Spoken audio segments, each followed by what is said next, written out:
De volta para casa. Hamas liberta 24 reféns e Israel solta 39 palestinos, todos mulheres e crianças.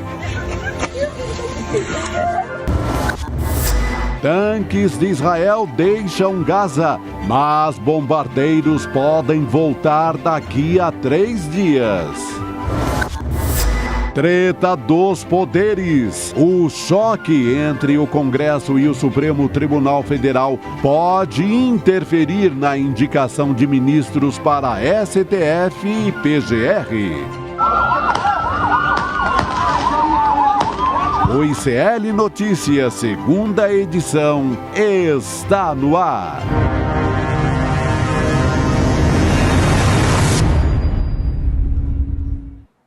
Olá, boa noite, seja muito bem-vindo, seja muito bem-vinda. ICL Notícias, segunda edição, está no ar. Muito boa noite para você que está chegando agora nos canais do Instituto Conhecimento Liberta e Eduardo Moreira no YouTube. E também para os meus companheiros de bancada. Hoje eu estou muito bem acompanhada. Chico Pinheiro, Rodrigo Viana aqui junto comigo. Dom Rodrigo, viva! Prazer estar aqui na companhia de vocês dois e de todos que nos acompanham, né? Com certeza, Rodrigo, que vem às sextas-feiras e hoje não foi diferente, só que hoje a gente teve um plus, né, Chico Pinheiro, que também veio para dar o seu graças a Deus, é sexta-feira aqui. É hoje, que dia é hoje? Hoje é dia 24 de novembro de 2023. Graças a Deus, hoje é sexta-feira, é vida que segue. Vamos nessa, vamos nessa, toca nessa. Aí. A gente vai falar, claro, mais uma vez sobre o cessar-fogo. Finalmente começou o cessar-fogo em Gaza e também começou a liberação de reféns e dos prisioneiros, inclusive daqui a pouco vou problematizar um pouco esse termo, né, dos prisioneiros palestinos de Israel. A gente teve até o momento 13 israelenses, 10 tailandeses, um filipino. O Israel suspendeu ataques em Gaza e liberou 39 presos palestinos. Vamos falar também mais uma vez sobre a PEC do STF, discutir mais a fundo esse assunto, entrevistar o Valber Agra, um jurista que, enfim, entrou com aquela ação de inelegibilidade, que levou à inelegibilidade de Bolsonaro. Tudo isso vai ser assunto aqui ao longo do programa e a gente começa falando justamente sobre o cessar-fogo, né, e os reféns liberados. Paz e de Natal. Sabe por quê? Tá chegando, lá, né? Chico. Hoje, às 6h14 da manhã, chegou uma mensagem aqui no meu Zap. Uma mensagem de uma autoridade, o embaixador do Brasil na Palestina, o Alessandro Candeias, e mandou a mensagem a propósito do tempo que nós vivemos. Eu juntei tudo isso pensando que hoje é um dia importante, porque no meio desse sufoco todo, dessas milhares de mortes, dessa carnificina, a gente tem uma tréguazinha. Reféns, prisioneiros liberados, né? E a gente tem um pouco de trégua. E isso eu comecei a pensar, que tempo é esse que a gente vive, de guerra, de violência, mas isso faz parte também da história da humanidade. Eu tenho um amigo, médico, o Dr. João Gabriel, que fala assim: "Ô Chico, eu vejo tudo isso e cheguei à conclusão que não dá para acreditar mais na humanidade. Eu só acredito no varejo, no atacado não. Eu acredito em algumas pessoas, né?" E a gente começa a viver agora um tempo que o Ocidente celebra, em muitos países do mundo, né? O tempo do Natal. Aqui e nos Estados Unidos, né, governo que patrocina a matança, as luzes brilham, as pessoas festejam, se enfeitam para celebrar o Natal. Natal que virou uma festa de consumo, né, de você comer até não poder mais, de beber tudo, de comprar coisas, de mexer o comércio, como se isso preenchesse o vazio interior das pessoas, a solidão, a angústia, a tristeza diante de tudo que a gente está assistindo e está vendo. Não, isto não resolve o problema. Mas isso não é de hoje. Hoje, o embaixador Alessandro Vieira mandou a seguinte notícia para mim. Autoridades municipais de Belém, na Palestina, anunciaram que não haverá a celebração tradicional de Natal neste ano na Palestina, em Belém, em respeito ao luto e em homenagem aos palestinos falecidos em Gaza. Não haverá a tradicional decoração de luzes, árvores de Natal, nem o presépio, na famosa Praça da Manjedoura. Haverá apenas missa e orações pelas vítimas da guerra. Né? E eu fiquei pensando logo cedo sobre isso, assim, é curioso, né? A história se repete. Se o fato que eu vou citar aqui é histórico ou não, há muita controvérsia, né? Mas é um fato citado na Bíblia dos cristãos, porque nos evangelhos, está no Evangelho de São Mateus, que relata a história dos reis magos que teriam ido levar presentes para um recém-nascido, que seria um novo rei, e essa informação teria chegado ao ouvido do governador da Judéia, Herodes Antipas. Curioso que ele se converteu ao judaísmo, ele não era judeu, ele se converteu, ele nasceu ao sul de Tel Aviv, mas não era judeu, se converteu para conseguir crescer politicamente. E foi nomeado pelos romanos, porque aquilo tudo ali pertencia ao Império Romano, como governador da Judéia. Então, o Herodes, assustado com aquilo, teria mandado matar todas as crianças em Belém menores de 2 anos de idade. Porque se vai nascer um rei em Belém, eu mato todos, não nasce ninguém. E eu fiquei pensando, alegoria ou não, se é fato histórico ou não, estava lá na profecia, lá no Velho Testamento, né, que os judeus, inclusive, reconhecem, na profecia de Jeremias. O profeta Jeremias falava de uma matança de inocentes. Então, houve uma matança terrível, há uma referência de Jeremias a uma mulher que perdeu 2 filhos e chorava desconsolada, Raquel. E eu fiquei pensando, né, quantas mães choram agora e quantos pais, a perda de filhos que estavam já em hospital, outros que estavam com as famílias, principalmente na faixa de Gaza. Tá bom, houve também mortos, crianças mortas em kibbutz de Israel. Mas a grande matança, o banho de sangue completo ocorre agora na faixa de Gaza. Eu falei, será que aquela outra história, essa alegoria que a Bíblia conta de uma maneira cifrada, para nos ensinar algumas verdades, toda religião tenta te apontar para uma verdade. Será que aquilo aconteceu mesmo? Mas é no meio daquilo, quando tudo parece ser símbolo de morte, quando morrem todas as crianças, é no meio disso, né, que acaba nascendo o Salvador. Acaba nascendo uma esperança. Se você acredita ou não acredita na história, na religião do cristianismo, não importa. Nasce um sinal de esperança. Um sinal de esperança que consegue crescer no meio disso. E nasce exatamente, não é num lugar cheio de riqueza, de luxo, de festas, nasce numa manjedoura, porque não tinha lugar para eles naquela cidade de Belém. Exatamente em Belém, que esse ano não terá Natal. E eu respondi ao embaixador, está vendo, embaixador, a história se repete. Herodes voltou a agir com outro nome. Talvez hoje o Herodes ele se chamava Herodes Antipas, H.A., né? Agora é Herodes N, Netanyahu. Pode ser, quem sabe. Né? Agora, mesmo assim, eu creio, não se mata tudo, não se mata o sonho, não se mata a esperança, que alguma coisa vai nascer aí, nem que tenha que depois que fugir. Curioso, né? Na história bíblica, a Sagrada Família, a família de Jesus, foge para o Egito, que pode ser o refúgio de milhões de palestinos que estão ali sufocados ao sul de Gaza. Pode ser que eles tenham que ir para o Egito, mas eu tenho esperança que isso alimenta a possibilidade, né, de evolução. Difícil crer nessas coisas, mas para mim é quase um mistério da fé, sabe? No meio disso tudo. Como para 6 milhões de judeus massacrados pelas forças do nazismo, né, a esperança não morreu. Não precisava, depois disso, ter criado essa ideia do sionismo e ter revidado de maneira tão cruel sobre o povo da Palestina e outros povos que foram expulsos de suas terras ali, né, o seu desejo de ter a terra prometida. Religião, história, mitos, tudo isso se mistura. O importante é que a nossa emoção sobreviva, né, como dizia Eduardo Godinho e Paulo César Pinheiro. Né?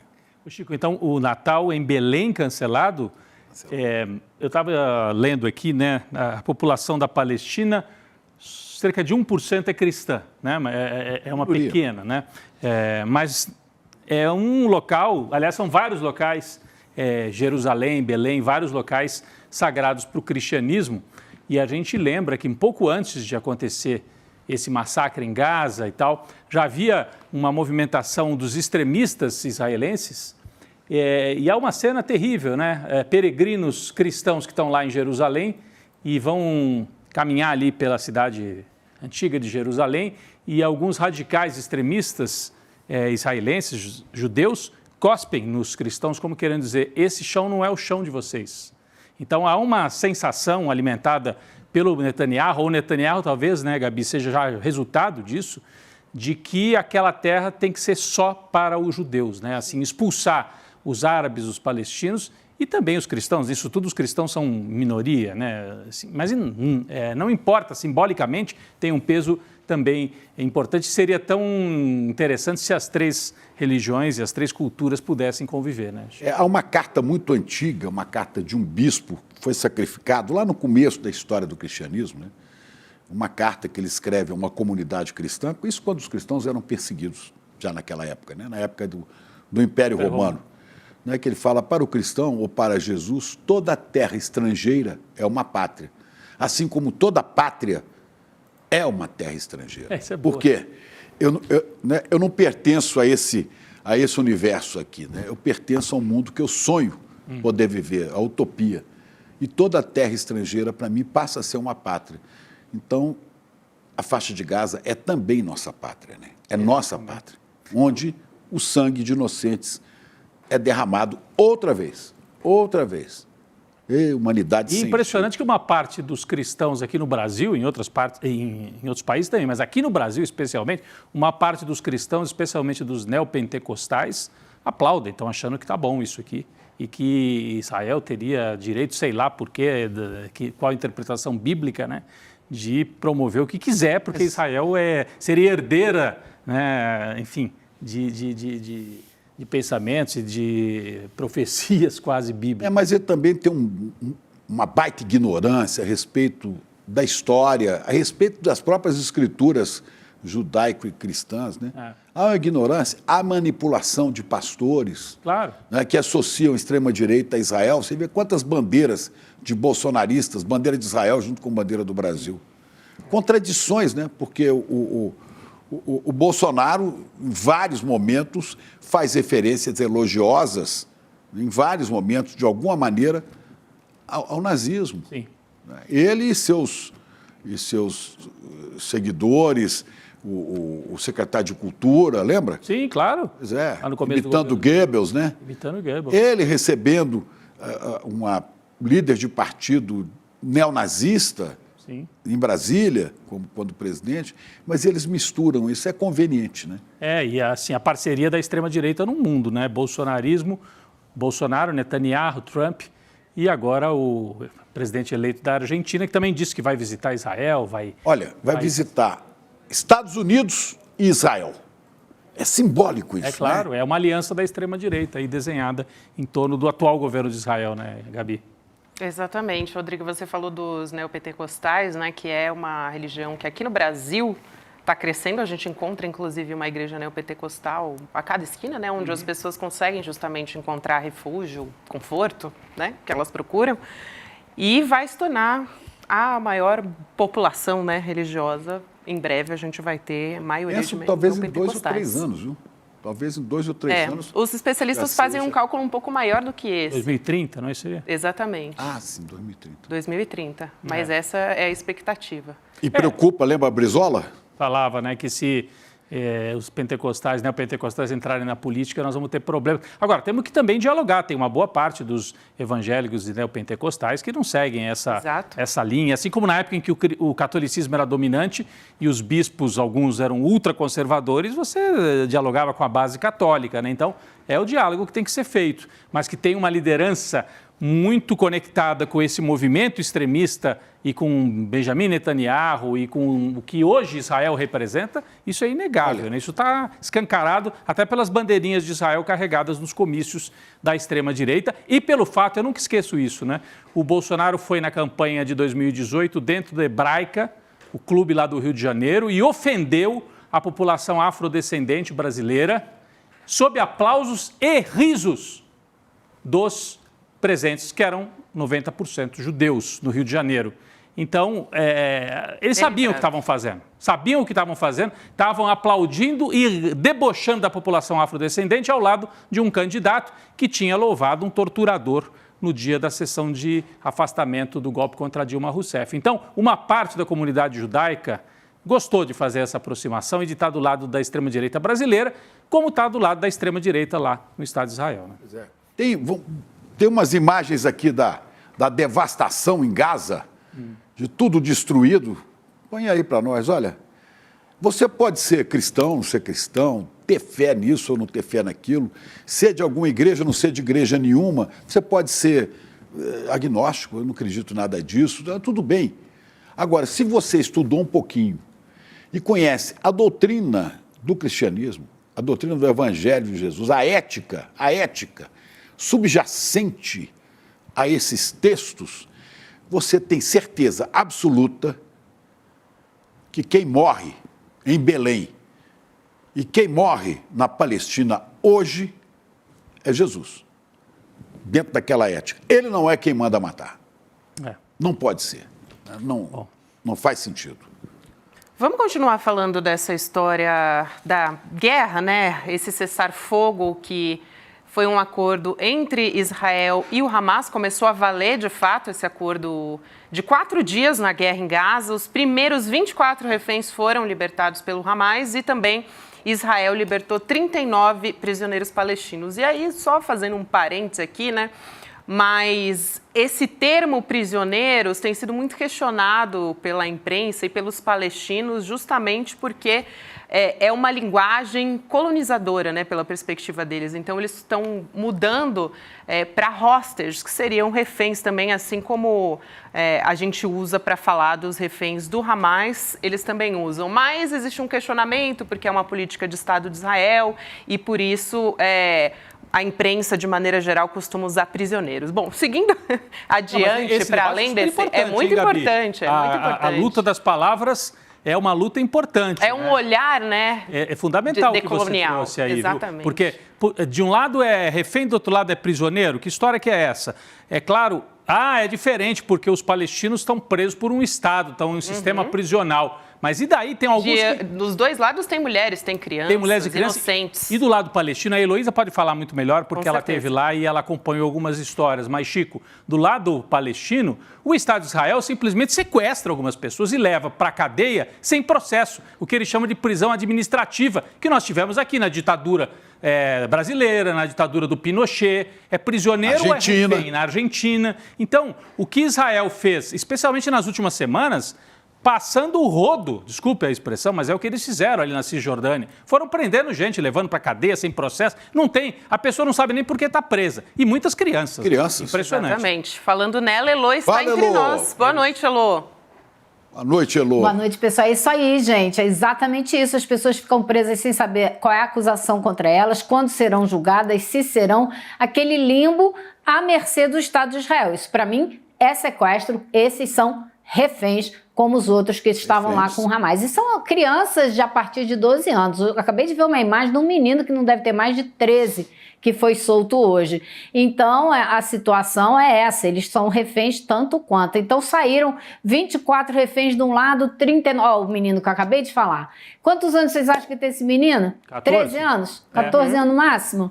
É uma criança, né? E quanto tempo estava preso? Quem sabe quanto tempo ele estava preso, né? Então, a gente viu hoje uma sequência de imagens de mulheres e crianças palestinos sendo soltos e também as imagens de idosos e crianças que saíram, que eram reféns do Hamas. Alguns deles israelenses, sim, sendo que pelo menos 4 de cidadania alemã, muitos idosos e também 4 crianças mesmo, uma de 2 anos, outra de 4, outra de 9, outra de 5, então também tinha criança do lado de lá. Então, situação difícil para todo mundo. A diferença é que, como o Rodrigo falou, Israel está passando o rodo, prendendo Deus e todo mundo, mais de 3 mil presos na Cisjordânia desde que começou essa ofensiva militar no dia 7. Então, vão soltar agora 150, já prenderam mais de 3 mil, hoje foram lá e invadiram as casas de algumas das mulheres que iam ser liberadas, tomaram o telefone celular das famílias e não devolveram, então já estão tocando o horror, apesar de estarem soltando essas pessoas. Só uma coisa, prendendo Deus e todo mundo, não? Matando Deus e prendendo todo mundo, porque estão matando Deus, né? Isso. Estão matando o Deus e criança, o menino Deus, o menino Jesus, seja lá que nome você queira dar, mas estão matando. E outra coisa, os prisioneiros, os reféns de Israel, não são só esses não, Elô, você sabe como a gente já falou isso aqui, esses todos que estão confinados no sul da faixa de Gaza são reféns de Israel e de Netanyahu, porque não podem sair dali e vivem o terrorismo de saber que é o próximo passo. Eu vi hoje que depois desta trégua para troca de pessoas, né, de prisioneiros, reféns, seja lá o que for, que depois disso aí, Israel vai começar a incursão no sul de Gaza, sobre uma população completamente indefesa e confinada ali, como estavam os brasileiros, que eu chamava de refém ali, porque não deixava sair de lá. É incrível como que, né, as autoridades internacionais assistem, ou apoiam ou não dizem nada diante disso, né? Eu estava vendo umas imagens, Gabi, além das imagens dos reféns liberados, né? Em Israel, a televisão, claro, mostrou, deu destaque, evidentemente, mas isso a gente compreende os reféns israelenses que estavam na mão do Hamas. Mas a gente tem as imagens também dos palestinos liberados e de palestinos que não foram liberados. Elô, eu queria que talvez você comentasse isso. A gente viu imagens de gente tentando voltar para suas casas. Não é o pessoal que estava refém, não. Pessoal que as casas foram bombardeadas, aí, ó, cessar fogo. Vamos tentar voltar para ver o que sobrou. Né? São imagens muito, muito fortes, né, Elô? Não sei se a gente tem... essas aí são dos ônibus... Com certeza. Essas são dos ônibus realmente dos reféns, essas são dos ônibus que saíram, que na hora que cruzaram a grade lá do presídio de Offer, o Estado de Israel soltou um monte de bomba de gás para dispersar as pessoas que estavam lá esperando a libertação desses reféns. Veja só você, disse que ninguém pode comemorar. Mas, Rodrigo, o que aconteceu hoje é que as pessoas começaram a voltar em direção ao norte. Atrás de quê? Atrás dos seus pertences, para ver o que sobrou em casa, se sobrou alguma coisa, uma roupa para se agasalhar do inverno, procurar corpos dos seus parentes, ver se sobrou alguém da família. Eu vi uma menina recolhendo a caixa de lápis de cor, a caixa de canetinha e de lápis, sabe? Então, e o que aconteceu? Na hora que eles começaram a caminhar em direção ao norte, foi debaixo de tiro do exército israelense, um monte de gente teve que sair correndo, porque eles já disseram que está proibido ir na direção do norte, para o norte da faixa de Gaza, que lá já é território do exército de Israel e ninguém mais vai entrar. Então, essa foi a situação que eles tiveram que enfrentar, achando que vão ter 4 dias para, sabe, enterrar seus mortos, procurar seus parentes, buscar um retrato, buscar uma coisa que deixou em casa, quem sabe sobreviveu, também não pode. O caos, né, Gabi? As imagens, enquanto a Elô falava, eu observava, assim, obviamente não tem coleta de lixo, então as pessoas caminhando, algumas com carroça, né, porque não tem combustível. Cenário de destruição completa, isso, né, Rodrigo? Olha isso. Justamente são as imagens que a Elô descrevia, pessoas tentando voltar para suas casas ou aí, ó, carregando o que sobrou, né, e não puderam, né? Assim, deslocamento em direção ao norte, Israel impediu que se fizesse em grande escala. São cenas realmente fortes. Essas imagens são de Khan Yunis, inclusive, né, que sul, fica ali no sul da faixa de Gaza. Exato, onde estavam os brasileiros e onde fica ali com a fronteira do Egito, né, que é justamente onde alguns desses reféns, vamos dizer assim, que estavam sendo feitos reféns, né, os brasileiros inclusive, tiveram que atravessar a fronteira ali com o Egito para conseguir voltar para o Brasil. A gente viu as imagens, né, dos reféns que foram libertados pelo Hamas também. A gente tem, na verdade, prints, né, são imagens que foram feitas a partir dos vídeos que eles liberaram.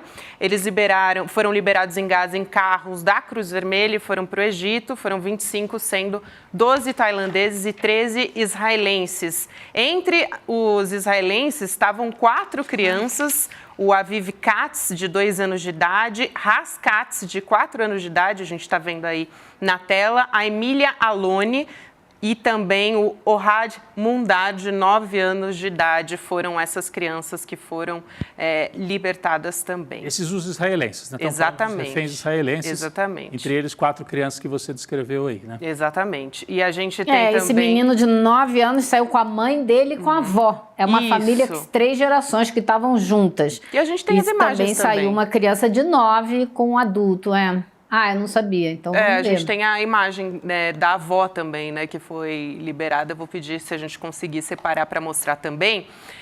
Entre as israelenses, a mais idosa, né, olha aí, tem 85 anos, não é essa que eu estou falando, essa, né, foi a avó do menino. Agora sim, a mais idosa, de 85 anos, é a Yafa Adar, israelense, que foi libertada pelo Hamas. Essa é a avó daqueles outros meninos? Não, essa não é a avó. A outra imagem que estava anterior, o menino junto com a avó dele, aí sim, a gente tem a outra imagem também mostrando o menino saindo aí, ao lado da avó, agora sim. A Yafa, que é essa mais idosa, ela tem um neto que foi também feito refém, que é uma pessoa, um adulto de 38 anos. Então, mas ele ficou e ela saiu porque saíram mulheres e crianças agora, né? Inclusive... E os tailandeses, né? Os tailandeses que vários deles são trabalhadores na agricultura de Israel, então eles foram liberados. E o filipino era uma pessoa que cuidava de um idoso, então ele também foi liberado. Eles estavam nos kibbutzim, é isso, Elo? Era aquela turma que estava nos kibbutzim? Exatamente. Que foi levada pelo Hamas junto com algumas das famílias israelenses. Né? Isso. E também, só para lembrar, para a gente daí passar para os reféns palestinos, vale lembrar que o Hamas já tinha libertado também, 2 outras idosas, né? Mulheres idosas, no dia 23 de outubro, a Yoshevel Lifshitz, de 85 anos, e também a Nurit Cooper, de 79 anos. E aí... Essas não são as reféns, essas foram mulheres que fizeram... essas mulheres, elas fizeram um discurso, né, pressionando o Netanyahu pela libertação, dizendo, você é responsável, esse é outro vídeo. Foi umas 2 ou 3 semanas, né? Exatamente. Vamos também ver quem Agora, foram... o governo de Israel avaliou o estado de saúde de todos os que foram liberados e disse que está todo mundo passando bem. Agora, recomendou, forte recomendação, para que ninguém falasse com a imprensa. Eu acho que é temendo isso, né? Dizer, olha, nós somos alimentados e tal, porque isso mostra, inclusive, que o Hamas tem uma estrutura operativa ainda intacta, né, Elo? Eu até vi ali no momento da libertação, estava pensando nisso, as fotografias, os soldados muito bem ali posicionados, armados, né, demonstrando que estão no comando da situação, soldados fardados do Hamas. Então, Israel quer passar uma imagem de que já ganhou, de que já resolveu tudo, acabou, o Hamas fugiu e tal, e não é isso que a gente está vendo nestas imagens. É claro que, do ponto de vista militar, não tem comparação entre o poderio de Israel e o que o Hamas pode oferecer de contraponto. Mas importante essa informação que você deu, Elo, proibição de entrevistas, além de evitar que eventualmente falem bem, né? Ou só contem como é que foi, isso tem alguma repercussão. Foi como aconteceu aquela senhora que foi libertada, se lembra? Sim. Que ela falou...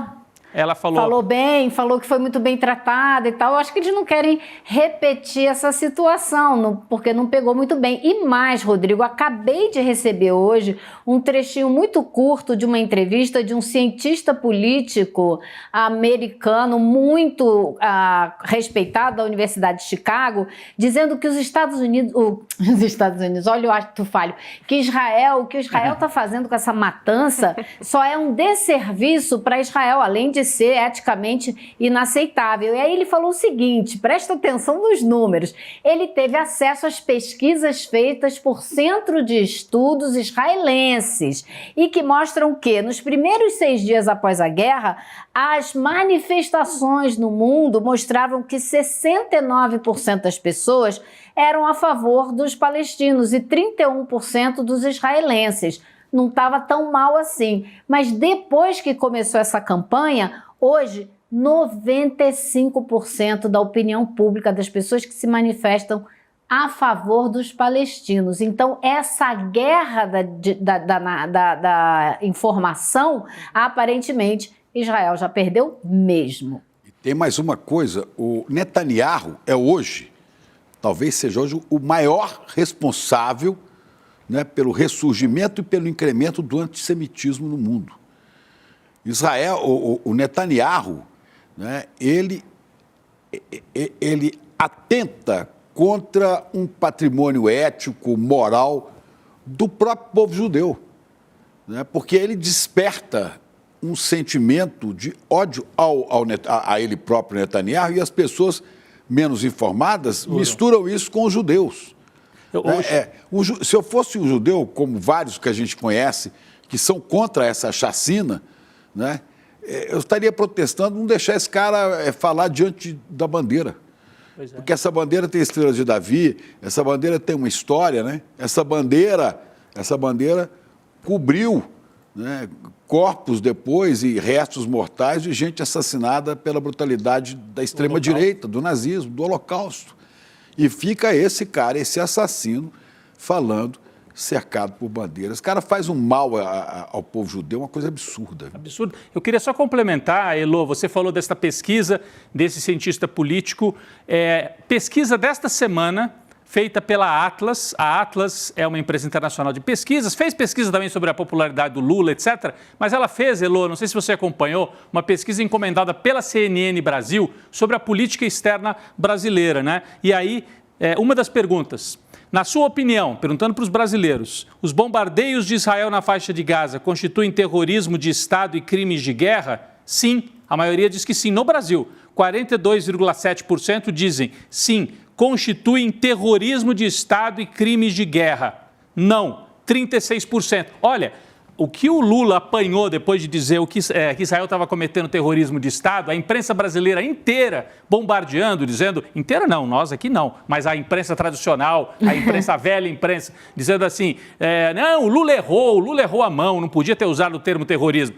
A maioria dos brasileiros, apesar desse bombardeio, estão de acordo que o que Israel fez é terrorismo. E não estão perdoando o Hamas, não estão deixando de achar que o Hamas cometeu atos terroristas no dia 7 de outubro, mas dizem que Israel está cometendo terrorismo. Então é o que o Chico falou, que a Elô também, né, Gabi, o que a gente tem comentado aqui. Israel vai perdendo a batalha politicamente. Militarmente é difícil ela perder no campo de batalha. É impossível. É impossível. Mas politicamente, a gente entrevistou outro dia o Arbex aqui, ele disse já perdeu. E daqui a pouco vamos falar com outro professor que entende muito também desta área de relações internacionais. Vamos falar agora, né? Inclusive. Vamos trazer o Nasser para conversar com a gente, né? Um conhecido aqui da nossa audiência, na nossa comunidade, no ICL Notícias, o Reginaldo Nasser. Também é professor de Relações Internacionais da PUC e a gente vai falar a respeito disso. A gente não falou ainda do perfil, né, dos prisioneiros, a gente estava questionando aqui, chamando de reféns, na verdade, palestinos, trazer um pouco do perfil, né, quem foram essas palestinas que foram libertadas hoje.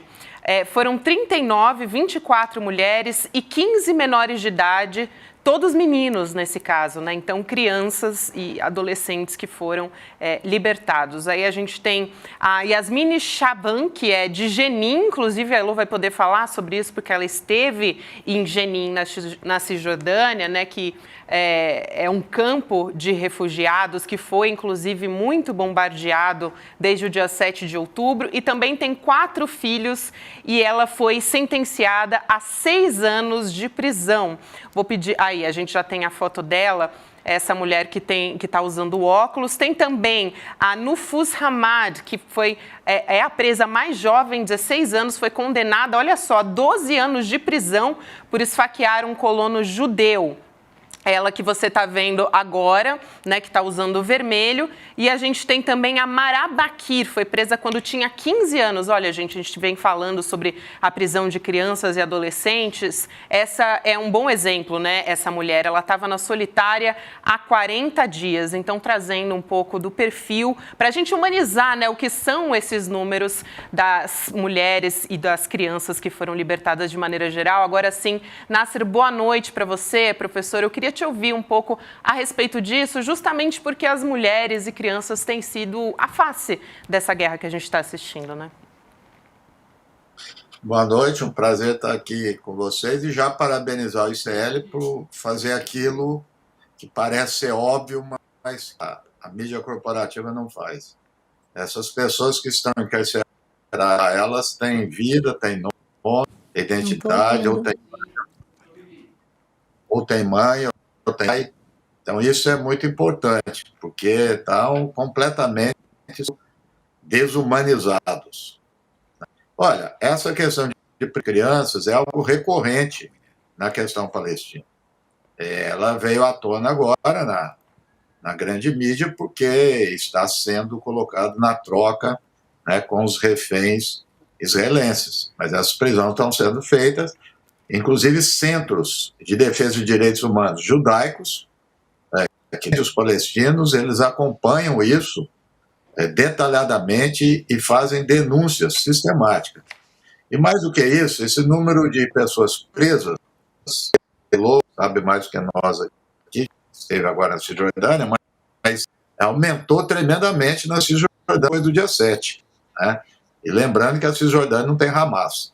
Então, é uma tática israelense que é feita há muitos anos. Prender palestinos em geral, mas, em particular, mulheres e crianças, que com isso quebra a espinha dorsal de qualquer tipo de resistência. Professor, está falhando um pouco a sua transmissão. A gente tem uma dificuldade de pegar a frase inteira, às vezes.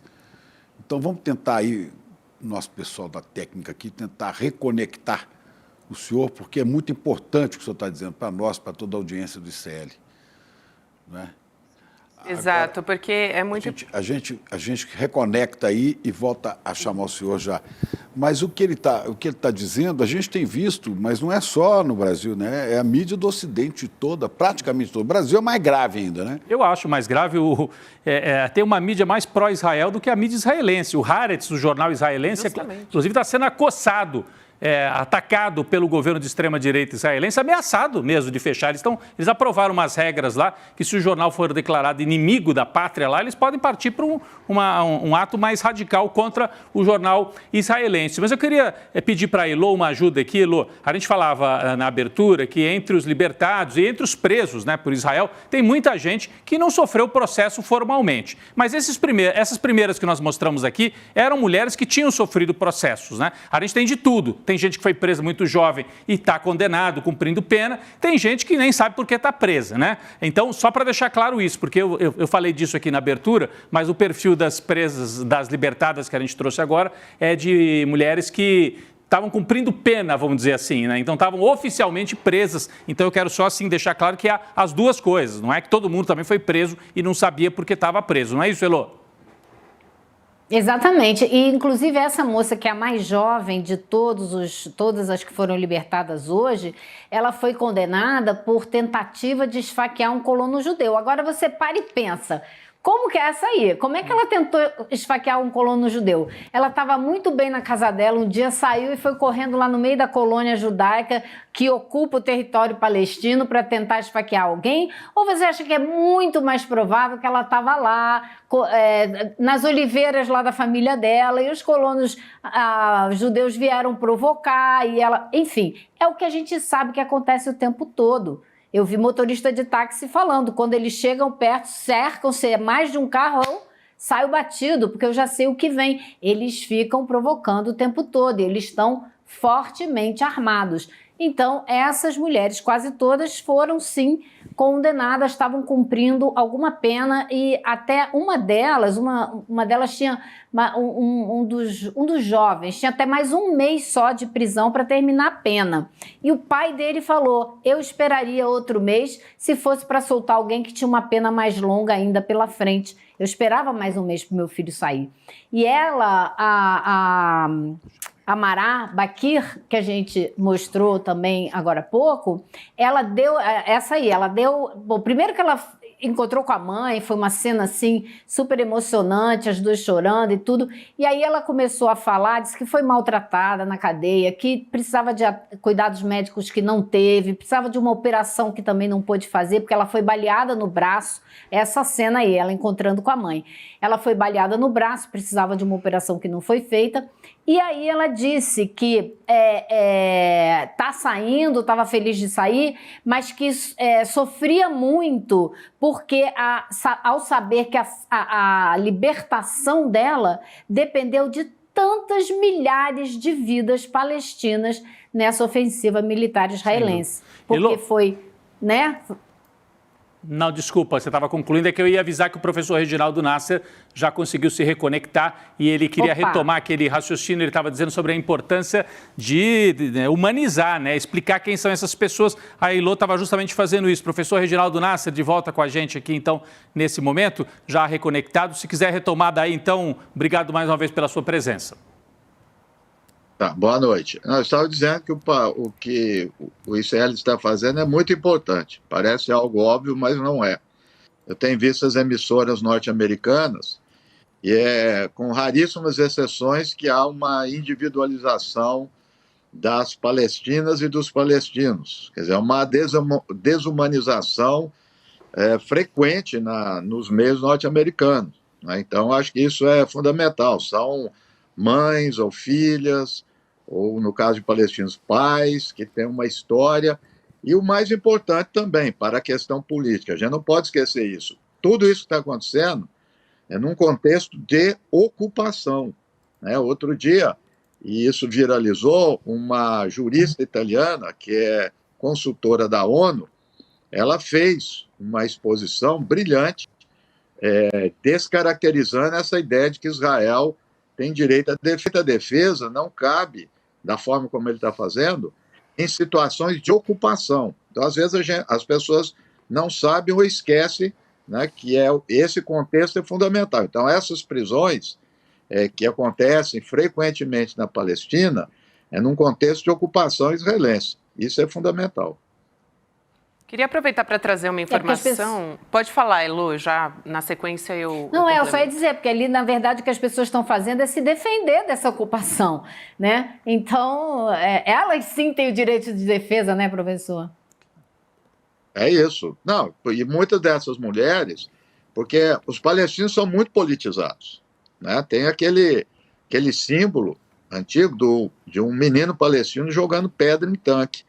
Então, os meninos vão para a rua com pedra, jogar nos soldados que estão ocupando as ruas, estão prendendo seus pais, né? E aí eles são presos, né? Há uma série de vídeos, não é do dia 7 para cá, não. É de sempre. Uma série de vídeos, de denúncias, mostrando no ato a prisão dessas crianças, desses adolescentes. Então, ou seja, é uma estratégia do Estado israelense. Não é algo pontual.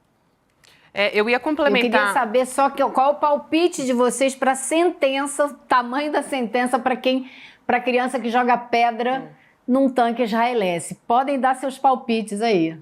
12 anos de prisão? 10 anos? 20 anos. 20. Ai, nossa, olha só. 20. Sim. Que coisa absurda. Eu fui no 20 para pensar, vou chutar alto aqui, porque deve ser bem absurdo. Você tem uma criança aí de 10, 12 anos, vai sair com 30 e tantos. Exatamente, exatamente. E Deus sabe como é que vai estar a cabecinha dele depois disso, né?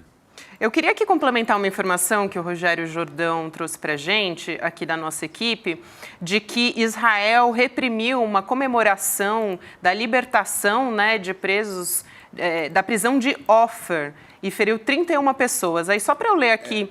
aqueles presos que estavam reféns de Israel, né, que estão presos por Israel, na Cisjordânia ocupada. foram libertados, então os palestinos na Cisjordânia foram comemorar na porta do presídio de Ofer a Exatamente. liberação deles. E Israel já feriu 31, jogando bomba de gás, fazendo estrago ali. A agência de notícias estatal Wafa foi quem deu essa informação, que foi divulgada pelo Al Jazeera, né, pela cobertura da TV Al Jazeera, que está minuto a minuto atualizando informações a respeito do conflito. E aí disse que foi como resultado de uma repressão dessas comemorações na Cisjordânia ocupada, que é onde justamente fica próximo ali à prisão de Ofer. E aumentou então para 31 o número de palestinos feridos nessas ocasiões. E aí disparando muitas vezes gás lacrimogênio contra essas pessoas, numa tentativa do que eles chamam de dispersar essas pessoas que estavam ali se reunindo para comemorar, aguardando a libertação dessas mulheres e crianças palestinas. Foi esse o resultado que a gente teve. Então, apesar da gente estar no momento de cessar-fogo, continua uma truculência muito grande contra essas pessoas, né? Inclusive no momento de libertação desses prisioneiros, dessas pessoas que estavam sendo feitas prisioneiras, né, professor? Não, isso é o normal na Palestina. Tem nada a ver com o dia 7. O normal são as prisões e mortes, porque até o dia 7, centenas de pessoas já tinham morrido, inclusive na Cisjordânia. Lembrando que lá não tem Hamas, né? Não tem Força Armada Palestina, é a polícia palestina. Então isso é um cotidiano. Os palestinos estão habituados, é duro falar isso, eles estão habituados com essa violência, inclusive em enterros de pessoas assassinadas. Tem vídeos mostrando também a polícia israelense, o exército, reprimindo as pessoas num enterro. Nem isso Pois é, professor. Olha que loucura, quer dizer, o Hamas comete os atos que cometeu, Israel invoca, né, o mundo inteiro, o direito internacional, seu direito de defesa. Seu direito de defesa é massacrar o povo palestino. Agora, o povo palestino que ocupa um território, então é um povo que tem sua terra, seja na faixa de Gaza, seja na Cisjordânia, esse povo é massacrado e não tem nenhum direito de defesa. Pior, não tem direito de defesa, não tem como se defender, ainda tem a mídia, os algoritmos, as redes, né, esse mundo digital todo caindo de pau e dizendo que é isso mesmo, tem que bater, tem que matar, tem que esfolar, né? Pois é, mas eu ouvi o Rodrigo, quando eu estava entrando, ouvi também a Elô dando as pesquisas, né?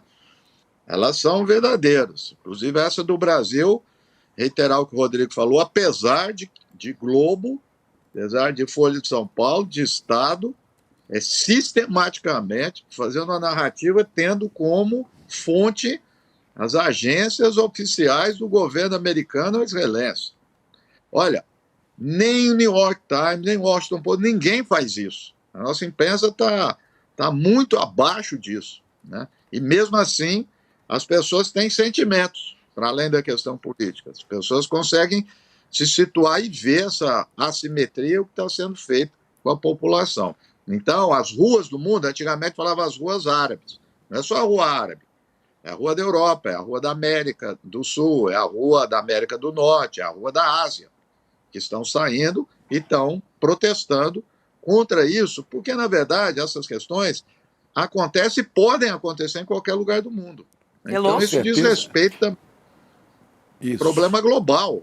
E tenha certeza que nós estamos na mira, nós, da mídia independente, que está vendo isso com a amplitude que o senhor relata, eu não tenho dúvida que nós estamos na mira dos algoritmos das Big Techs. Os algoritmos da Big Techs tentam tirar, né, a nossa visão deste problema, que é uma visão mais complexa do que a simples luta do bem contra o mal, né? E tentam jogar essa leitura progressista para longe. Olha, às vezes é difícil até acessar, viu? Fala, acho que a Elô queria falar. Fala, Elô. Eu ia fazer uma pergunta. Eu queria aproveitar o professor aqui e perguntar para o senhor, professor, o seguinte. Eu, quando estive lá na Cisjordânia, nas últimas manifestações que eu acompanhei, a gente começou a ver um número cada vez maior de bandeiras do Hamas na Cisjordânia. Hoje, na saída dos reféns, também muitas bandeiras do Hamas, e os palestinos, as palestinas que foram liberadas, todas agradecendo ao Hamas por estarem saindo da prisão. Então, eu gostaria de saber se o senhor acha que o que está acontecendo? A Cisjordânia está começando a virar um caldeirão cada vez maior de luta, de resistência. Esse massacre israelense vai trazer mais luta, mais resistência e não menos?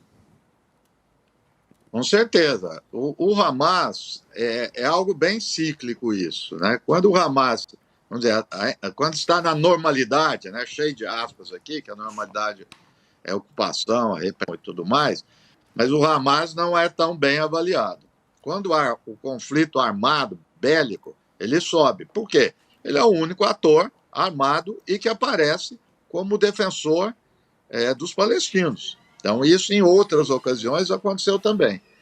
E falando, o seu relato, claro, casa, bate, converge com o relato de todos os outros jornalistas, inclusive palestinos, que eu tenho conversado na Cisjordânia, que o Hamas cresceu assustadoramente na Cisjordânia também. Então, esse é um dos outros pontos, que eu também estava ouvindo vocês antes de entrar, importante para o debate aqui, porque a guerra, né, como se diz o Clausewitz, é a extensão da política por outros meios. Então, guerra é política. Eu quero saber como que vai sair dessa o Estado israelense dizendo que o objetivo era derrotar o Hamas. Não vai derrotar o Hamas. O Hamas vai sair, vão morrer, estão morrendo muita gente do Hamas, vai atingir a infraestrutura do Hamas, mas não vai ser derrotado. Politicamente, ele vai sair o vencedor. Ele já é o vencedor disso aí.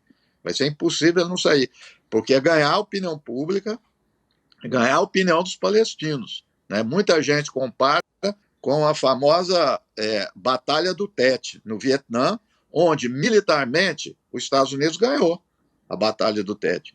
Mas todos identificam que naquele momento os Estados Unidos começam a perder a guerra porque perde a guerra na opinião pública. Aliás, professor Nasser, eu estava lendo aqui uma matéria de hoje à tarde.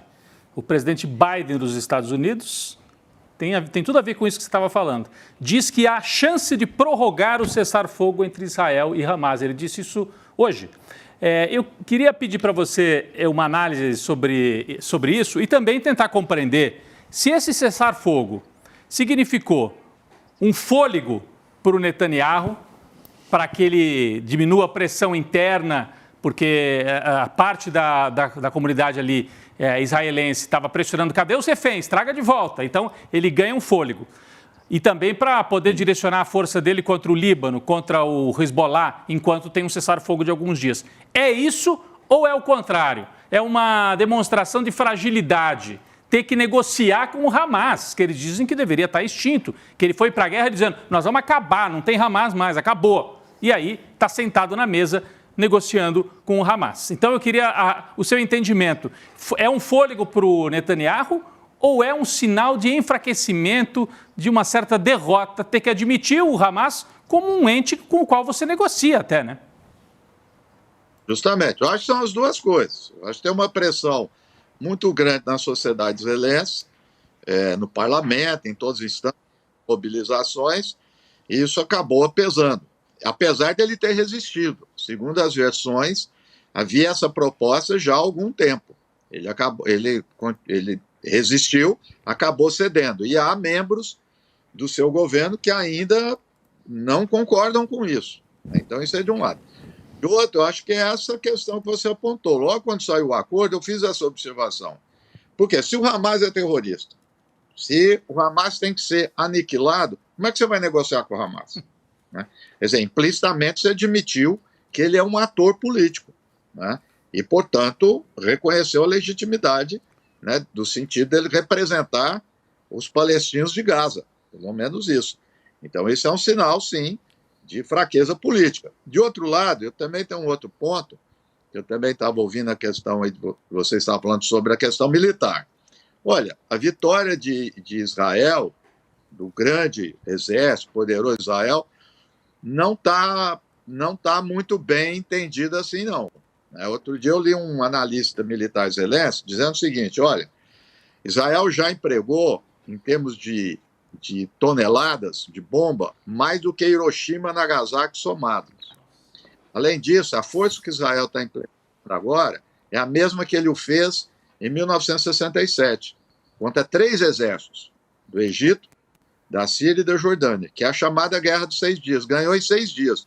Nós já estamos em qual? 46º, 47º, e ele não consegue, como você disse, acho que foi você que disse, Rodrigo, você viu lá o cara do Hamas todo inteirão, Sim. E é verdade.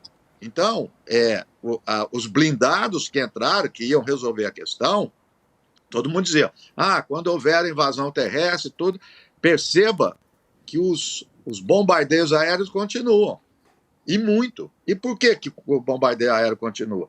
Porque não estão entrando no terreno. Então, essa é a questão clássica. Você aumenta o bombardeio aéreo para tentar preservar os seus soldados. Ao fazer isso, você aumenta a morte de civis, que é o que está acontecendo. Então, você faz aquele tapete de bomba, que chamava no Vietnã. Então, as coisas no terreno não estão indo bem para Israel, não, nem militarmente. E veja, com um território todo recortado, cercado, sem combustível, sem alimentos, remédios, etc., e está tendo resistência. E hoje, quando uma outra parte da imprensa entrou lá, muito pequena, mas entrou e mostrou as ruas de Gaza, é uma destruição trágica. E aí você fica pensando, cadê os túneis? Professor? Os túneis não vê. Ou os túneis estão na superfície, é um novo tipo de túnel. Pois é. Sumiram os túneis. Agora tem uma coisa que... Não tem túnel. O túnel do hospital, o Ehud Barak falou, que foi o ex-primeiro-ministro, e um cara no meio militar, ele disse que aquilo foi construído por Israel. Por isso... Falou na CNN.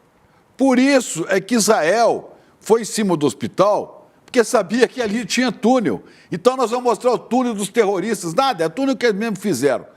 Agora, o que eu estou percebendo é o seguinte, você tocou num ponto fundamental, professor.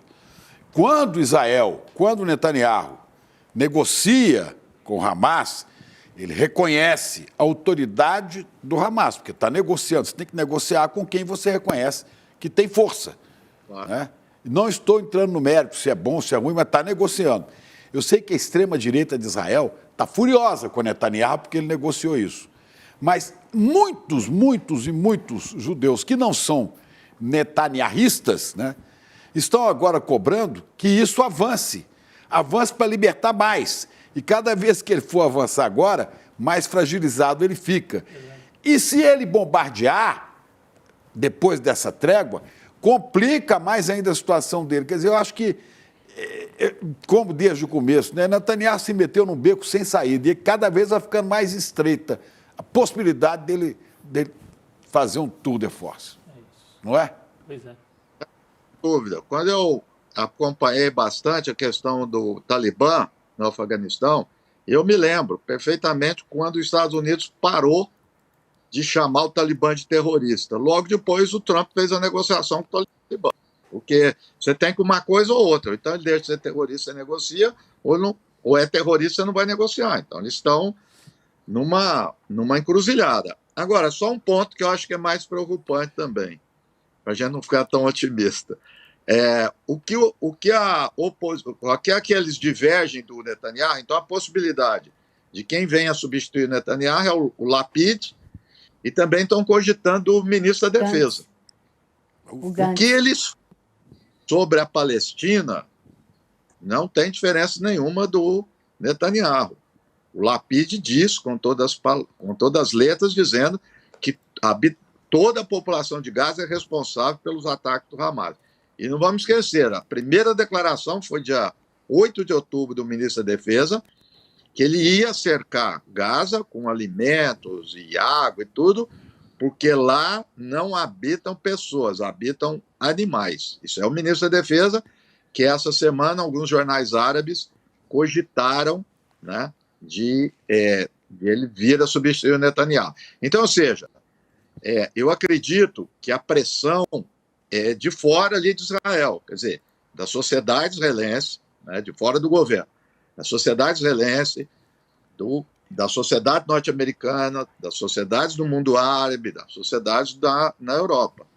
São essas pressões que vão contar e estão contando. O pouco que está fazendo, são eles que estão contando. Tá certo, professor Reginaldo Nasser, também professor de Relações Internacionais da PUC São Paulo. Muito obrigada por aceitar nosso convite. Seja sempre muito bem-vindo aqui. Um abraço, até uma próxima.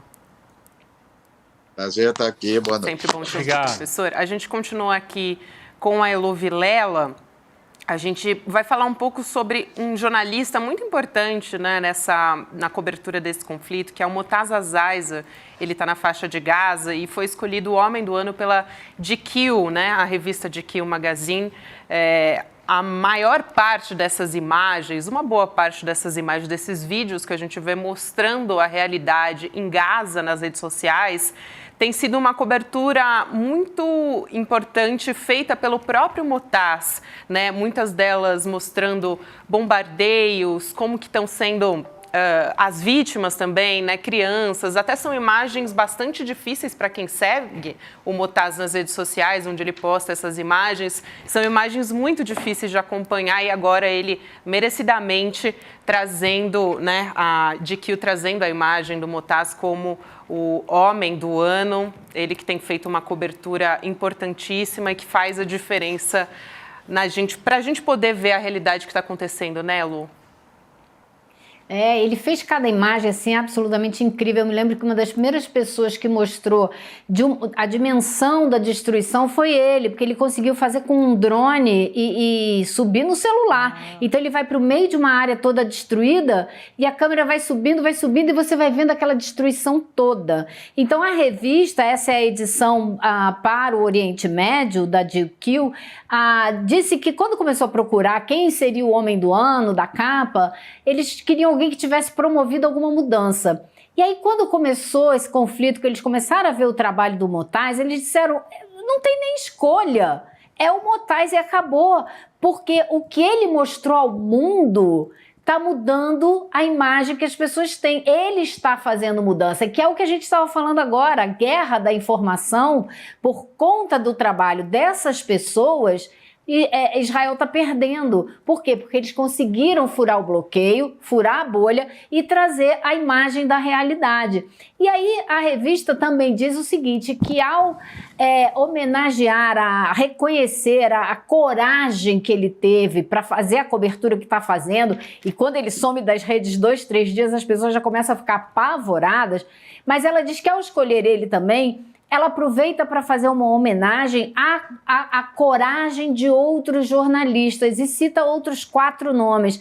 E aí eu gostaria de trazer aqui um que a gente já conhece no Brasil, que é o Wael Dardu. Ele foi aquele jornalista da Al Jazeera que perdeu a família e continuou trabalhando imediatamente após. E agora, gente, quando ele passa pelos lugares lá na faixa de Gaza, porque ele continua trabalhando, as pessoas vêm falar com ele, as crianças querem ficar no colo dele, querem abraçá-lo. Então ele tem tido encontros assim super emocionantes com crianças que às vezes perderam um primo, perderam uma mãe, perderam um pai, perderam um irmão. E é isso, né? Ele representa o que os palestinos estão passando. E os palestinos se veem representados não só na dor dele, mas no trabalho que ele está fazendo. Então, achei que foi uma escolha assim, muito feliz dessa revista. Assim, eu fico pensando, é um pai sem filhos, amparando filhos sem pais, né? Então, é uma família que se estabelece de uma outra forma. Ele carregando, acho que o filho. Muito, né? Foi quando ele morreu. Foi quando ele perdeu a família. Rodrigo, isso é um ponto... Isso que você falou é um ponto-chave na cultura palestina.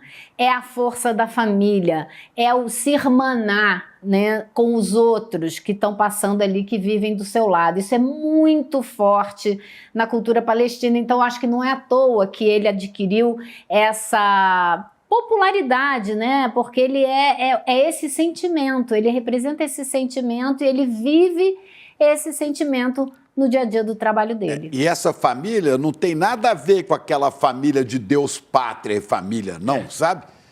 Esta é a família dos que se irmanam no sentimento do humano, O acolhimento, né? na solidariedade, da empatia, do amor fraterno.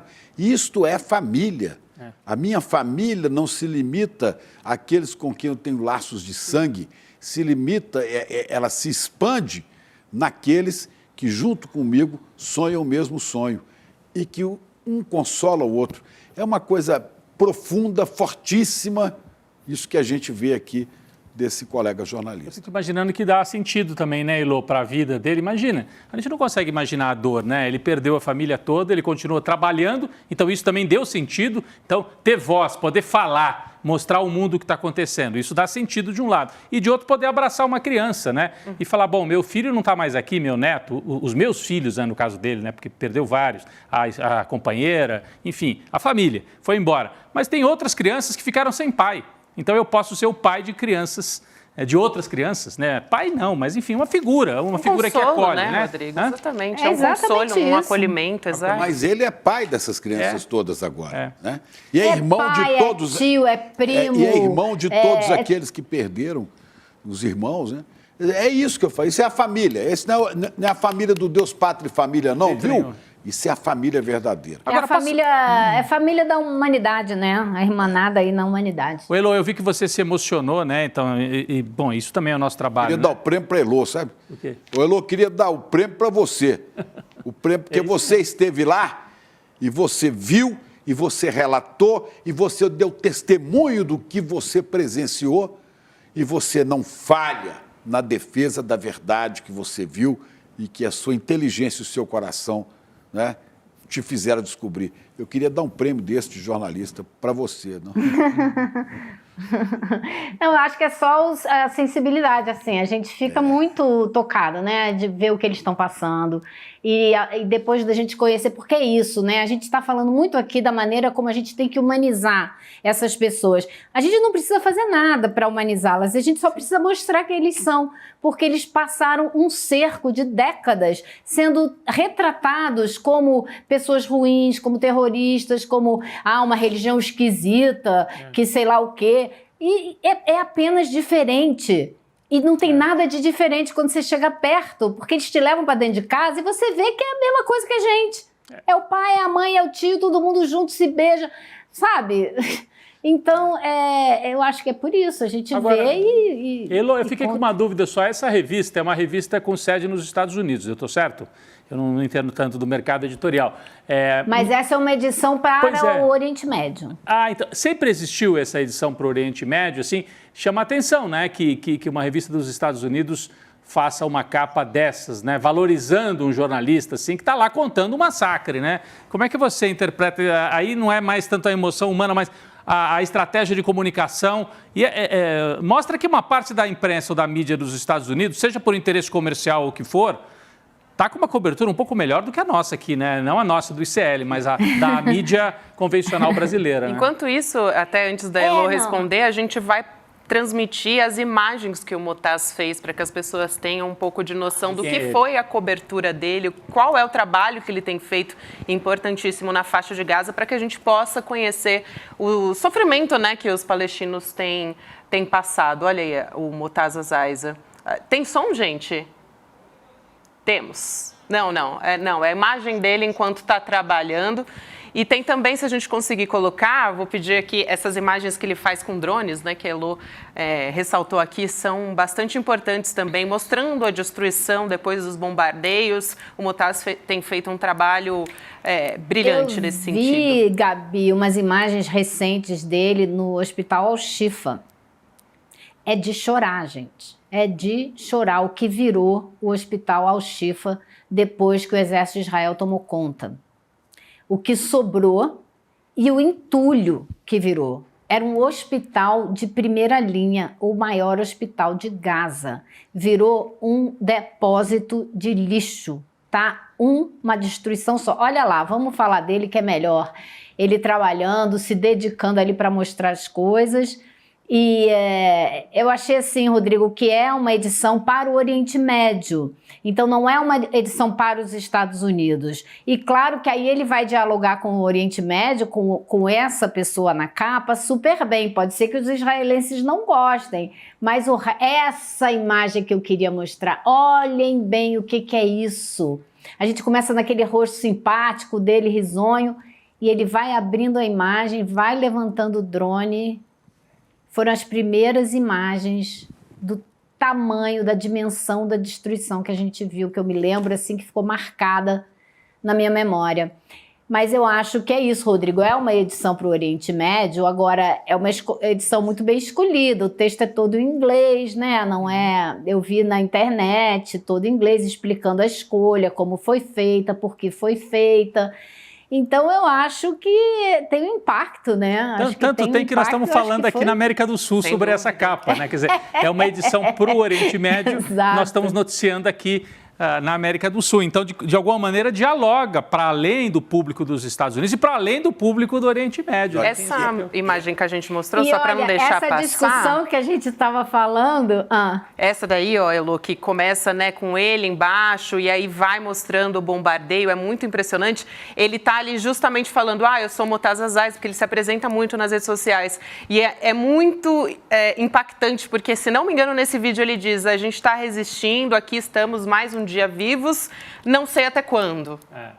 Mas é fundamental. Exatamente. E eu acho legal, porque a gente estava falando da humanização, né? E essa revista resolveu humanizar essa cobertura também, né? Pegando um cara que está arriscando a vida todo dia para poder contar o que está acontecendo. O Elo, como você humanizou para nós, quando trouxe a Cisjordânia aqui para dentro do estúdio do ICL. Quando você trouxe a família e eu te perguntava como é que é jantar na casa dessas pessoas, elas conversaram, lembra que eu te perguntei isso? E eu me lembro agora que eu li... Eu tive que comer 2 pratos, Chico. A mãe do cara fez questão, me serviu 2 vezes. Eu falei, não, tá bom. Parece aquela mãe mineira. Não, come mais um pouco, sabe? Pois é, mas eu me lembro disso, que isso é importante humanizar. Eu li há muito tempo alguém falando sobre guerra e dizia o seguinte... A distância numa guerra, artilharia, né? O cara da infantaria atirando de terra, a distância, um ser humano não é mais do que um alvo. Você pode matar 100, 200, você está atirando e vendo cair. Agora, de perto, a poucos metros, esse inimigo, entre aspas, ganha uma força tal porque aparece o rosto humano. Né? Aparece o rosto humano com a sua expressão de medo ou de sofrimento, ou seja lá o que for, mas você vê a cara do ser humano, você vê a cara e você, por algum minuto, pode vacilar e dizer, bom, esse cara aqui pode ser meu irmão, esse cara tem uma família, esse cara tem alguém na vida. É muito mais difícil o cara matar alguém, né, de perto e é muito mais fácil matar à distância. E talvez por isso as guerras vão ficando cada vez mais higiênicas. Você vai usando drones, bombardeios bem de longe, para você não ver a cara da destruição feita no ser humano do outro, a desfiguração do outro. Isso que você está falando, Chico, vale também para o preconceito, né? O preconceito se alimenta dessa distância. Quanto mais perto você chega do objeto do seu preconceito, mais difícil fica você manter esse preconceito. Quando você mais conhece o outro diferente que você não conhece, fica mais fácil você... meio esquisito, né? Você chega perto, o preconceito tende a diminuir ou até acabar. Então... eu acho que é isso que a gente precisava ali, né? Enfim. Com certeza, Elo. A situação é muito mais complicada, né? Muito mais. Elo, obrigada aqui mais um dia. Bom final de semana para você, querida. A gente se fala na segunda-feira.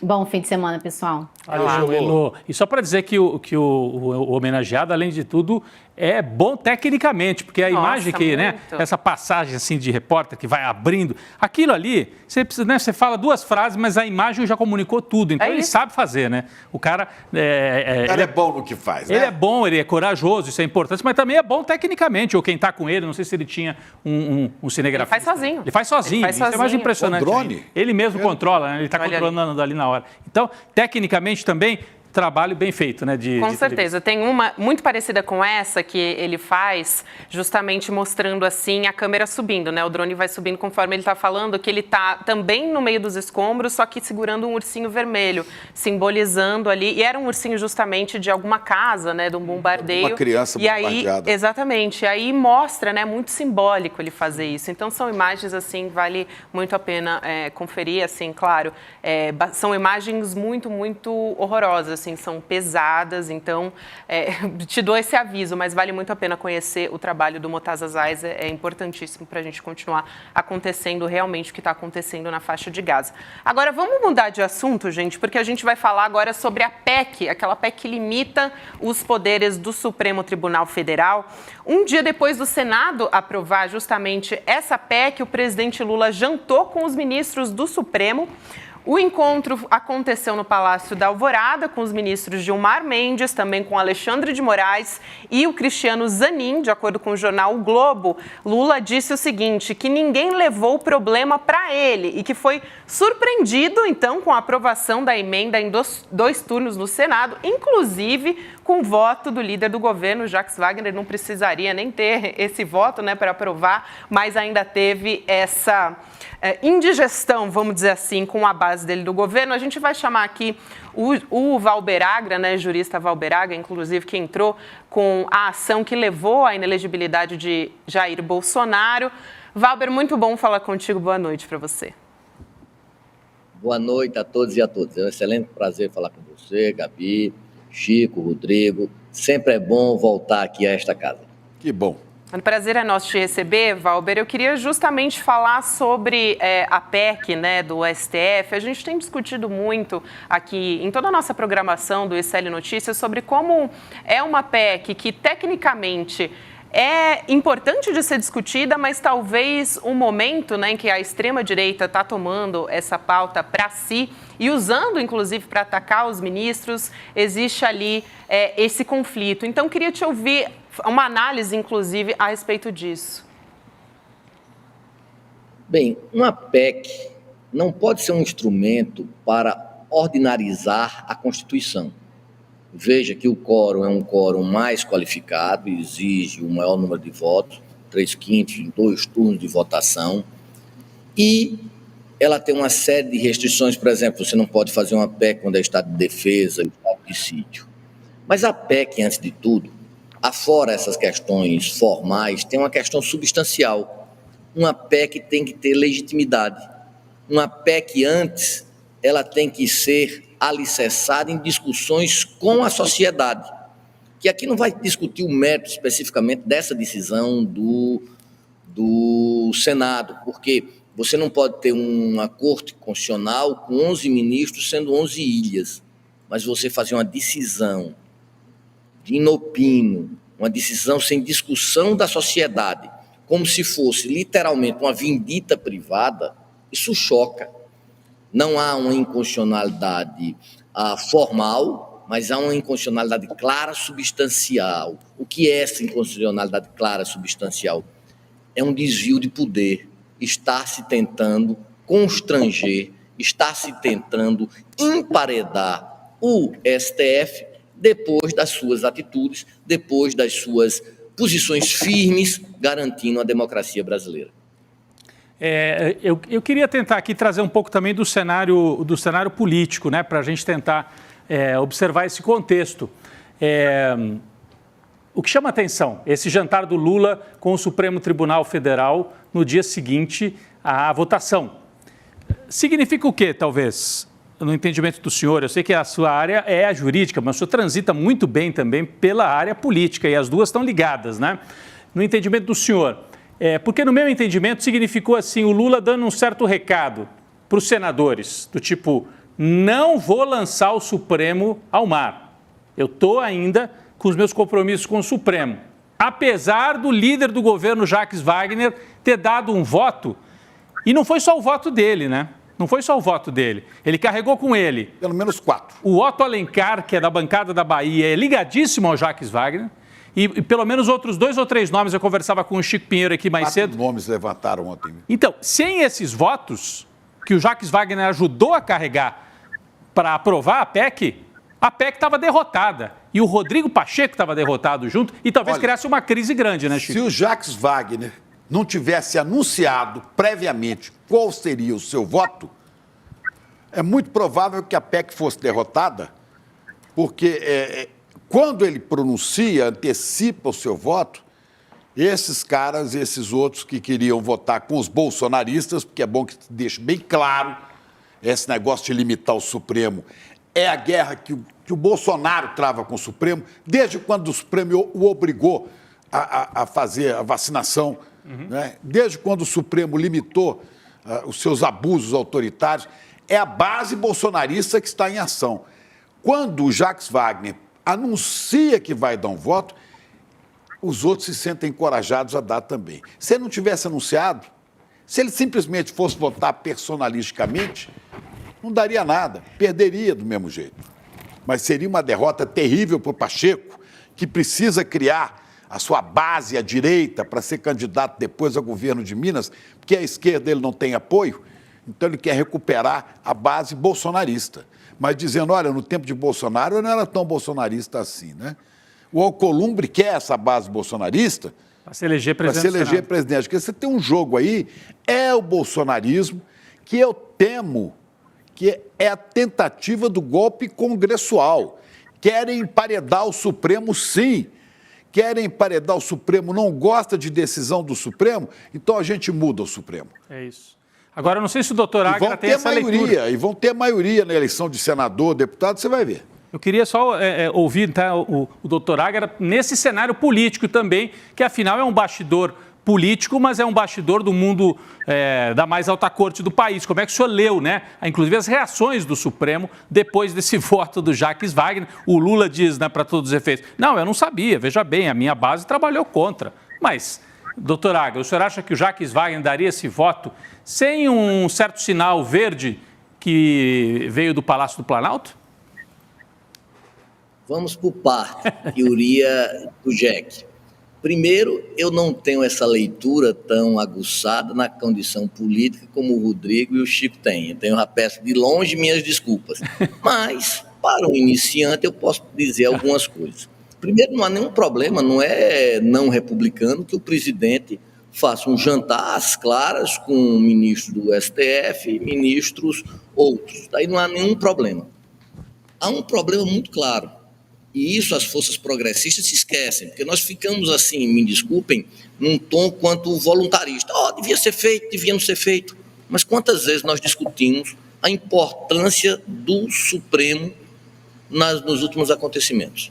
Quantas vezes nós demos legitimidade ao Supremo para essas últimas decisões? Porque não se esqueçam, eu estou pegando um momento, congelando um momento de 7, 8 meses atrás, um momento alvissareiro, mas nós tivemos momentos antes, momentos de determinadas perplexidades. Não pode um ministro do Supremo se alvorar e julgar ao seu talante sem auscultar os outros companheiros. Mas isso não seria competência do regimento interno? Seria. Há um impedimento legal para a Constituição tratar disso? Não. Mas por que não discutir isso com a sociedade? Porque a grande questão é que é um vácuo de poder. O Supremo, pelas crises do presidencialismo, ocupou esse vácuo do poder. Mas você acha mesmo que decisão de vários ministros, uma decisão singular, ia passar ao largo ao não cumprir decisões de mandatários? Veja o período Dilma. Isso é bastante reflexivo. Então, o que é que eu acho? Eu acho que a questão não é a matéria em si, que poderia ser tratada, mas de forma aberta, de forma com circunlóquio, de forma que os atores pudessem negociar. Mas essa forma que setores mais retrógrados da opinião pública, da sociedade brasileira, que não tem representação densa, tentam emparedar, isso é mal. Mas faço, e nós devemos fazer autocrítica, nós estamos dando legitimidade ao Supremo, nós estamos dando uma olhada, uma cristalização no Supremo. Quanto à questão do voto dissonante, divergente, um partido se faz através, obviamente, de decisões monolíticas. Um partido deve ter o quê? Deve ter fidelidade partidária. Fidelidade partidária não só no seu mandato, mas também nas decisões.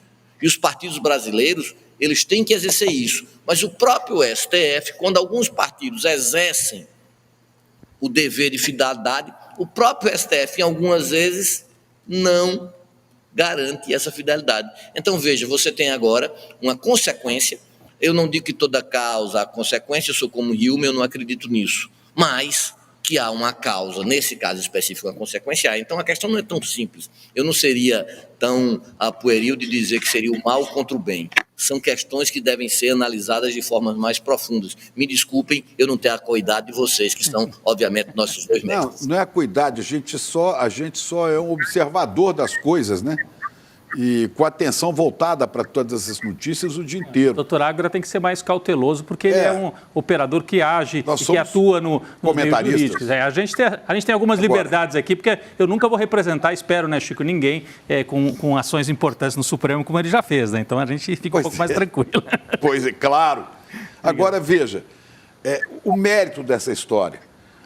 Porque a decisão monocrática, que isso, que aquilo.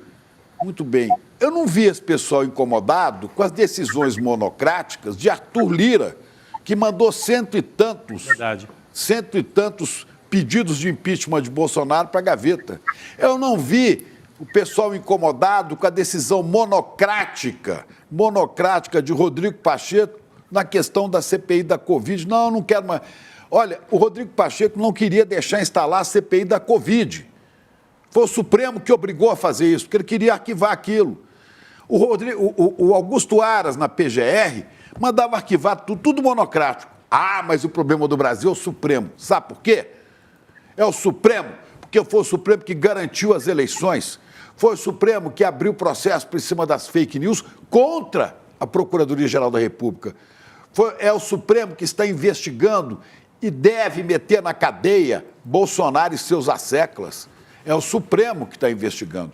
É o Supremo que está como guardião da Constituição. Olha, individualmente, erros aqui e acolá, vamos encontrar, são seres humanos. E o Supremo é composto de seres humanos. Mas o Supremo vive um momento de extrema importância para garantia da estabilidade democrática desse país. Teve reação no PT, né, Gabi? Justamente, hoje no Israel Notícias, primeira edição, o deputado Lindbergh Farias, que é do PT, explicou por que ele é contra essa PEC. Ele disse que é preciso defender o STF, entre outros motivos, por causa do julgamento dos golpistas do 8 de janeiro, justamente isso que a gente está falando. Vamos assistir. Então essa turma, na verdade, está muito encrencada. Está muito encrencada. Então qual é o jogo deles? É fazer confusão contra o Supremo. E num momento como esse, eu quero falar para vocês que estão aí, que são ouvintes, que estão nos escutando. Num momento como esse, é fundamental que a gente entenda que é necessário a gente defender o Supremo nessa questão, na questão democrática, nas investigações e nesses julgamentos do dia 8 de janeiro. Eu tenho uma convicção. Para a gente restaurar, de fato, a democracia no Brasil, nós estamos com o governo do Lula. Houve uma tentativa de golpe no dia 8 de janeiro. Esse pessoal tem que ser punido, tem que ser preso.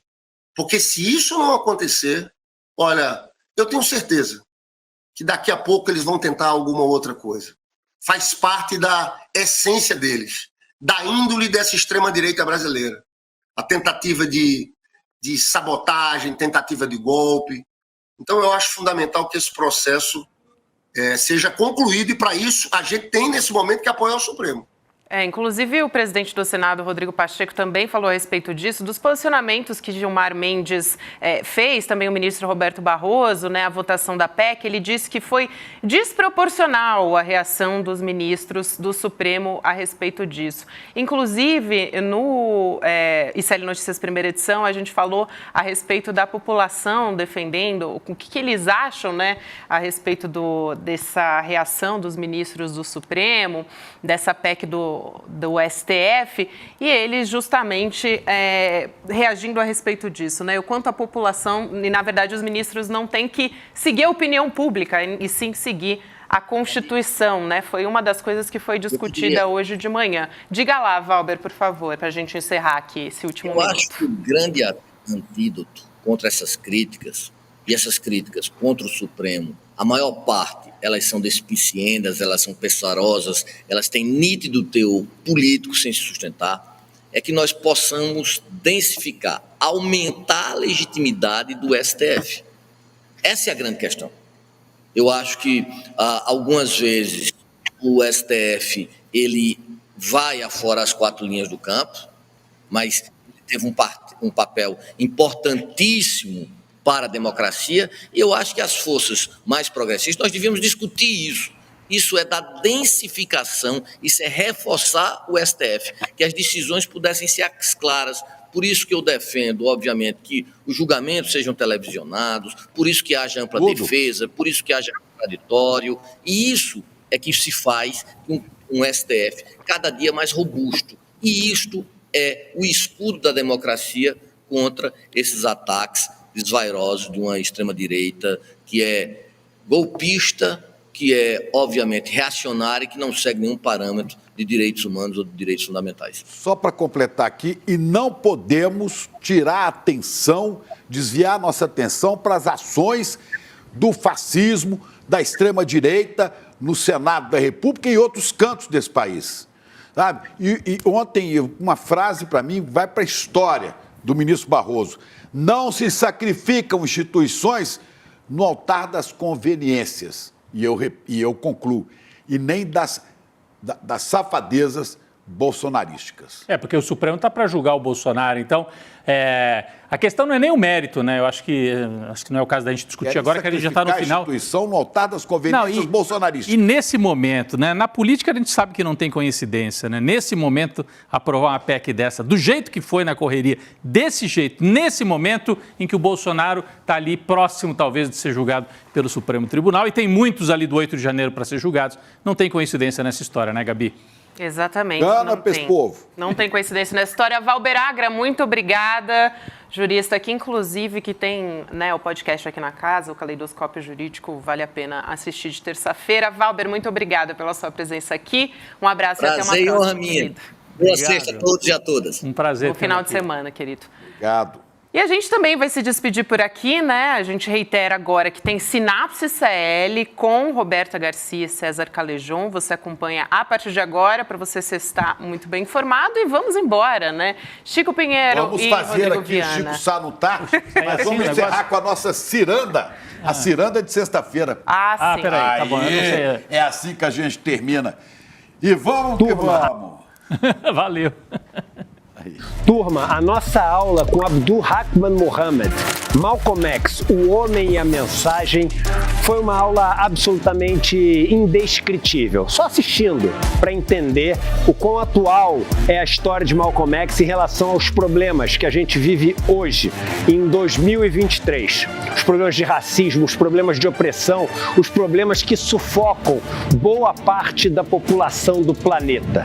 Muita gente pediu para a gente liberar o replay da aula, ou porque assistiu e quer assistir de novo, ou porque por algum motivo perdeu e está ouvindo falar quão incrível foi a aula. A boa notícia é que a gente liberou o replay.